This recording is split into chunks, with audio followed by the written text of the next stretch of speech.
ნამდვილად შემზარავი ფაქტი არის ჩვენს წინაშე და იმედი მაქვს, რომ ყველა ადამიანი, ვინც თავის დროზე 2012 წელს თვლიდა, რომ ხელისუფლება უნდა შეეცვალა, რომ ადამიანის უფლებები ყოფილიყო დაცული, ადამიანის ღირსება ყოფილიყო დაცული, რომ ანგარიშწორება და ადამიანის ფიზიკური განადგურება ეს არ ყოფილიყო ჩვენი საქმე, ეს ყოფილიყო ეს გაგვემიჯნა რაღაცა ღვთიური სამართალი და მიწიერი სასამართლო სამართალი ციხე მართლმსაჯულება დააშავა მოიხადა.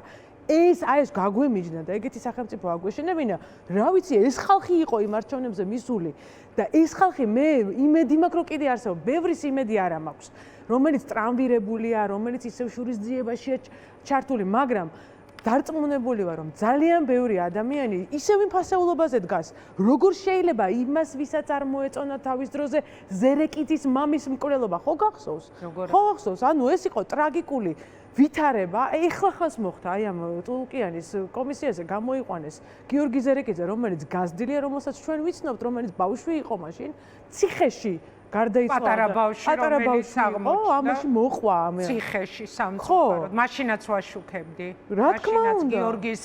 გიორგის ამბავსაც, ვალერი გელაშვილის ამბავსაც, ყველაფერს ვაშუქებდით მაშინ და თქვენ ყველაფერ ამ დროს იბრძოდით, ანა.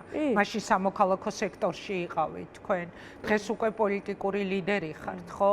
და იცი რა, ძალიან გულსატკენია რა. იმიტომ რომ დღეს ჩვენ ჭკუას გვასწავლიან ადამიანები, რომელთა ძალიან დიდი ნაწილი ალბათ საერთოდ ჩუმად იყო მაშინ გიორგი ზერეკიძის შემთხვევაზეც, ტრაგედიაზეც, რომელიც მერე მის აი ამ ამბავს მოყვა, ვალერი გელაშვილის ცემის ფაქტზე და კიდევ ბევრ სხვა ამბავზე, რომელსაც თქვენ მაშინ აპროტესტებდით. დღეს ამას გვაწვდიან რისთვის? აი ეს კომისია დღეს მამკვა ხაზარაძე და ბადრი ჯაფარიძე მიმართავენ, რომ დაბარება მოხდესო თეა წულუკიანის, როგორც ამ კომისიის თავმჯდომარის. მოდით ეს თემაც შემოვიტანოთ, ხო ჩვენ საუბარში, ანუ მაშინ მომხდარი საშინელი ამბები იყო დანაშაული და დღევანდელი ამბები არ არის დანაშაული. ხო, აქ ჩვენ რასთან გვაქვს საქმე?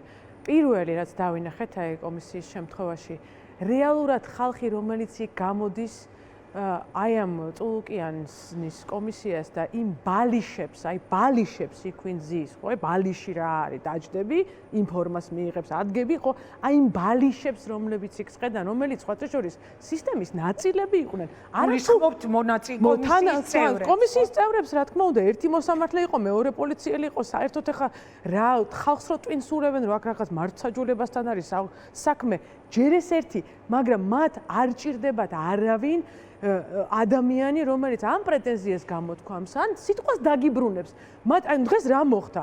გელაშვილმა თქვა ის, რასაც ჩვენ ვამბობდით ყველა საქმეზე, ხაზარაძის საქმეზე, ყველა საქმეზე, რომ იქ სამართალი არ აღსრულდა, ოცნებამ გამოიყენა ეს ხალხი და არა მარტო გამოიყენა, როგორც ვალერი გელაშვილი აგზელებს ამ ხალხის გამოყენებას, ჭირდებათ, რომ მივიდნენ და ამუშაონის ცირკი, რაც არის ეს კომისია, რომლის გარეშეც ოცნებას სასაუბრო არაფერი არ აქვს და თუ შენ ადგები და შენ ხმას ამოიღებ, როგორც დღეს გელაშვილმა თქვა, რომ ადამიანს ესე იგი კი გამოიძიეს, მაგრამ პარალელურად არც ქონებრივი საკითხები, როგორც ძალიან ბევრ შემთხვევაში 13 წლის განმავლობაში ვერ მოაგვარეს. ვერ მოაგვარეს, ვერ დაუბრუნეს, ვერ გამოიძიეს, ვერ ჯარიმებიც კი გადაახტევინეს ძველი. ანუ კაცმა სამართალი ვერ იპოვა. ისევე როგორც ხვამ ვერც ერთმა ვერ იპოვა, ვინც ამ კომისიაზე იყო. და პარალელი რა შეეცით? ანუ ის რისთვისაც ჩვენ გვინდოდა რომ ანუ გველეშაპისთვის თავი წაგვეცლია, ჩვენ ვერ წავაცალეთ ამას ყველა ის თავი იმ სისტემას, რომელიც უნდა მოგვეკვა. არ გამოვიდა ეს არ გააკეთა ქართულმა ოცნებამ, რა თქმა უნდა. მან შეინარჩუნა და ამ გველეშაპს იგივე თავი ახალი თავები ამოვიდა. რა არის ეს? ციხეში თურმე დღეს შესაძლებელია, ხო? შესაძლებელია რომ აზღვევინო, ეხლა ეს ვარაუდებია, მაგრამ იმდენი კითხვებია დავიწყოთ იქიდან. ყველა კამერაში არის, ყველა საკანში არის კამერები. ყველა დერეფანში ჩიტი ვერ შეფრინდება პირდაპირ გაგებით. იქ სადაც არიან პატიმრები. ეს პირველი, მეორე, როდესაც ადამიანი, როდესაც რაღაცა შემთხვევა მოხდება სასჯელახსოვრებით სისტემაში, დგება ეგრევე ანგარიში, ამას ქვია კრებსი. ანუ თუ ადამიანი დავარდა რა, თავი დაარტყა, ფეხი დაარტყა, რაც მე სისულელედ მეჩვენება, ამ შემთხვევაში ჯერ ერთი ეს ფიქსირდება და მეორე ფიქსირდება ეგრევე ოქმში, კრებსში, რომელიც სავარაუდოდ ამ შემთხვევაში არ არის ჩვენს წინაშე. ანუ ახლა რასაც ხედავთ, აი რა პატარა ციხესიმაგრე იყო დარჩენილი აქამდე, აი ბოლო 1 წელს თუ გავანებებთ თავს, სხვაობა რაც იყო წინა ხელისუფლებასა და ოცნებას შორის. რომ თითქოს და ციხეში კი იყო საუბარი, რომ ქურდები დაბრუნდნენ, რეკეტია გარჩევა, მაგრამ აი ადამიანი იქ რო შევა, 10,000 კაცია დღეს ციხეში. 10,000 ადამიანი პატიმარია.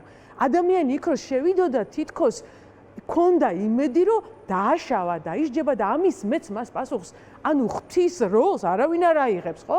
მეტ პასუხს არ მოსთხოვენ, მოიხდის, გამოვა. ეს დღეს ჩემთვის პოლიტპატიმრებზე რა თქმა უნდა, ვინც დაკავებისას აცემეს თავს, მაგრამ დღეს უკვე პატიმრობისას, რომ ადამიანს როგორ ამხელა რაღაცა მოუვიდა, 3 თვე ადამიანი იქიდან გადაყვანილია, კომაშია და ესეც გაფრთხილებას უნდა ვთქვა. ის ადამიანები მოვისმინე ხა სახელები და გვარები არ მახსოვს. ვინც დღეს გამოდიან და განცხადებებს აკეთებენ და შავზე თეთრს ლაპარაკობენ. მათ, აი რა მოხდა ოცნების შემდეგ, ხო? რა მოხდა? პოლიტიკურმა პირებმა რამდენიმე მაგო პასუხი და თუ ვინმეს პასუხი მოეთხოვა რაღაცა რგოლში, ეს იყო დეპარტამენტის უფროსი, სასჯელახსოვრებების დეპარტამენტი, აი იმ ადამიანებს, ვისაც დღეს ეუბნებიან, რომ გამოდი და რამდენიმე, ესე იგი, შუასაკის კაცი დავინახეთ ტელევიზორში. გამოდი და თქვი, რომ ამდენი დაზიანება ადამიანმა თვითონ მიიღო. ან ბიულეტენი აიღონ, ან ავად გამოაცხადონ, ან წერილით კივათ, რაც გინდა ის თქვან, მაგრამ ამ უბედურებაზე ნურმიდიან, რომ ამ უდიდეს ტყუილს ნუ აფორმებენ. ანა, აი, წულუკიანის კომისია ვახსენეთ და გადაცემაში ახლა მინდა შემოვიტანო ერთი თემა. რისთვის მიდის ეს კომისია და გეტყვით რას გულისხმობ? აი, ახალი კუთხით რო შევხედოთ, ყველაფერი ვიცით, ანუ რატო ტარდება ეს ხდომები, ის განცხადებები, რასაც ვისმენ და ხომ არ ემზადება ოცნება გარდაუვალი არჩევნებისთვის? აბა მოდი ვიფიქროთ ამაზე, ახალი არჩევნებისთვის, იმიტომ რომ სრულ იზოლაციაშია მოქცეული ქართული ოცნება, ლეგიტიმაცია ვერ მიიღეს.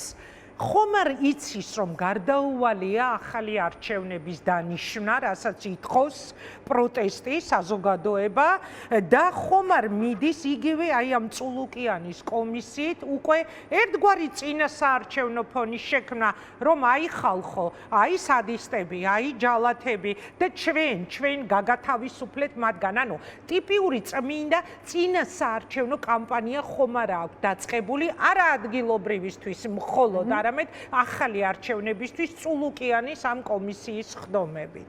ძალიან ახლოს არის ეს რეალობასთან. თან იმიტომაც ვიტყოდი, რომ საერთოდ თვითმმართველობის არჩევნები არ არის ხოლმე დიდად პოლიტიკური არჩევნები. ხო, და აი ამიტომ გამიჩნდა. უფრო არის გზაზე, იმაზე და მომსახურებაზე, რომელსაც ქართულ ოცნებას საქმე თუდად აქვს, მაგრამ რო უნდოდეს რამე კამპანია, აქა-იქ რაღაცებს აკეთებენ, რაღაცას რო არ გაუკეთებიათ ორმოები და გზები, სადღაც რაღაცებს აკეთებენ, ალბათ ეს არის უფრო თვითმმართველობისთვის. მაგრამ ეროვნულ დონეზე, აი მეგობარ აგზეც რა ხდება. ცალსახაა, იქ პირდაპირ წერია, რომ ევალება აღმასრულებელ ხელისუფლებას, მას შემდეგ რაც აი ამ ცოტა ხანში მას მიიღებენ, დაევალება აღმასრულებელ ხელისუფლებას ჯერ ეს ერთი გამოავლინოს რუსული და რუსულ-ჩინური აგენტურული ქსელი საქართველოში. ეს საშინელებაა. ამერიკის შეერთებული შტატების სახელმწიფო დეპარტამენტი და თავდაცვის უწყება რო იტყვის, რომ საქართველოში ვიღაცა რუსეთზე და კიდე ჩინეთზე მუშაობს, ეს დიდი უბედურებაა და ამას ზევიდან მოსდევს უკვე ქონებრივი სანქციების ჩამონათვალი. ეს გემი აღარ ტრიალდება. ანუ ეს არის უკვე რაც ნელ-ნელა შეიძლება მწიფდებოდა, რაზეც ოცნებას ეგონა რომ შეიძლება არ მოხდეს. ფაქტია რომ ეს პოლიტიკა ფორმირდება, ხო, ძალიან ცოტა დარჩა.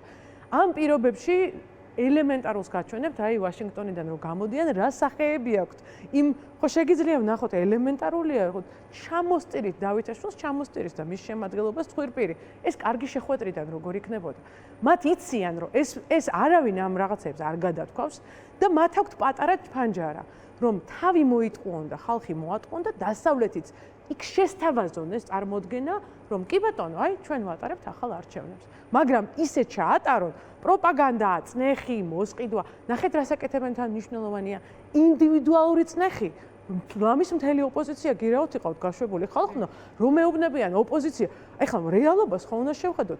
კაცი არ და მართლა, აი მამაკაცი ოპოზიციონერი ყველა გირაოთია გამოშვებული. ეს საშინელებაა. ანუ ყველა არის რეალურად ანკეზე რომ შეიგინები ეზოში, რომ გადმოიხედო, იმიტომ რომ ვიღაცა ჩხუბობს, შეიძლება ჩააყუდონ ეს ხალხი. ინდივიდუალური სანქციები და მეორე უკვე პარტიებზე სანქციები. არ მოიქცევით კარგად და ორ კვირაში გაგაუქმებთ. მაგრამ მე მგონი თან ამას აუცილებლად თუ ესენი წინ წავლენ და ეს მარტო პროპაგანდით არ დამთავრდება, უარესი აბსოლუტურად უარესი შედეგები მოყვება დასავლეთის მხრიდან, იმიტომ რომ პარტიების გაუქმება ეს უკვე სხვა. მაგრამ აი პარტიების გაუქმება გადადეს გარკვეული დროით იმისთვის ცხადია რომ შეიტყუონ ოპოზიცია ამ ადგილობრივ არჩევნებზე, ხო? ფაქტია, ეხა მინდა ღიად მოვისმინოთ თქვენი პოზიცია. დღეს ბევრი სტომარი მყავს, ყველასთან მაქვს ერთი და იგივე კითხვა. კოალიცია ძლიერი საქართველო და ადგილობრივი თვითმმართველობის არჩევნები, რომელსაც პოლიტიკურად სასიცოცხლო მნიშვნელობა აქვს ლეგიტიმაციის თვალსაზრისით ქართული ოცნებისთვის. გადიხართ, უშვებთ თუ არა, თუნდაც რაღაც პროცენტით, რომ შესაძლებელია მოგიწიოთ ამ არჩევნებზე გასვლა. ჩვენ ბევრს ვსჯელობთ ამაზე და ეს ძალიან მნიშვნელოვანია, ასევე ბევრს ვსჯელობთ ჩვენს ხალხთან, ჩვენ მომრჩეველთან, ჩვენ შტაბებთან და მოსაზრებები ისევე როგორც საქართველოს მოსახლეობაში, აი მთლიანად, ხო? საკმაოდ განსხვავებულია, ვიღაცა ამას ამბობს, ვიღაცა იმას ამბობს. მე პირადად არ ვთვლი, რომ თავისთავად რაც არ უნდა ჭრელი იყოს, ან არ იყოს ჭრელი ეს არჩევნები, აი ჩავატართ ჩვენ შევედით ან არ შევედით, ისე ჩატარდა, ჭრელად ჩაატარეს. ვერანაირად ეს ვერ იქნება არჩევნები, რომელიც აპრიორი არის არჩევნები კარგ სახურავზე და იცით რაზე? აი იმაზე, რომ რაც მოხდა გურიაში, ეს არ მოხდეს. აი ამაზეა ხო არჩევნები? ხო, რომ ის რო იქნება ეროვნული სტიქია, რო იქნება ელემენტარული ყურმილის ამღები ყავდეს ადამიანს, ვთქვათ, ჩოხატაურში. ეს არის არჩევნები. არა მგონია, მე პირადად ესე ვფიქრობ. არა მგონია, რომ ეს იყოს თუნდაც ჭრელი არჩევნები და მე ისედაც მგონია რომ ქართულ ოცნებას მზად ყავს გარკვეული ჯგუფები, ასეთი ჯგუფები წინ არჩევნების დროსაც იყო. ეხლა მე რომ ავდექი და პარტია ხალხისთვის გავერთიანდით კოალიციაში, იმიტომ რომ ხმები არ მიგვეცა ბიძინა ივანიშვილისთვის, ვიღაცებმა ეს არ გააკეთეს, განკარგეს ეს ხმები, ოცნება გააძლიერეს და დღეს, რა ვიცი, ამოყოფენ ამ შედეგებით. ისინი თავს ამოყოფენ ალბათ თვითმმართველობის არჩევნებში. მოკლედ რო გითხრათ, არ მგონია რომ ეს რო იყოს ჭრელი არჩევნები, ეს იქნება დიდი პოლიტიკური ლეგიტიმაციის მიმცემი აპრიორი, მაგრამ ჩვენ ვემზადებით ახალი არჩევნებისთვის. ანუ ჩვენ ვემზადებით, მუშაობთ, რეგიონებში დავდივართ, ვემზადებით გენერალური რესტარტისთვის ამ ქვეყნისთვის. რატომ? იქიდან გამომდინარე რომ ნახეთ, ძალიან მნიშვნელოვანია, ქართული ოცნება ზეგ ჩაატარებს ყრილობას. ეს არ არის შემთხვევითი. რა არ შეუძლიათ რომ ყავდეთ თავმჯდომარის მოვალეობის შემსრულებელი, რა უნდა? თანაც როცა ყავს საპატიო თავმჯდომარე ბატონი ყველაფრის გამგებელი. ჯერ ეს ერთი, მე ხა რამდენიც გინდა ემდენი სამინისტროა, მინისტრო დეპარტამენტის უფროსები, მოვალეობის შემსრულებლებად ყავთ, მოსამართლეები, სასამართლოს თავმჯდომარეობრივი ამბავია. რატო ატარებს ქართული ოცნება ყრილობას? რა თქმა უნდა, ეს უნდა იყოს მათთვის, უნდა იყოს და მაგრამ ეს შეუძლებელია რაღაცა ახალი ენერგიის და ახალი სიცოცხლის მიმცემი. რაც ჩემთვის არის პირადად შეიძლება ვცდები, მაგრამ პირადად არის სიგნალი, რომ ან შემოდგომაზე, ან გაზაფხულზე ისინი ფიქრობენ, რომ ჩაატარონ ახალი არჩევნები.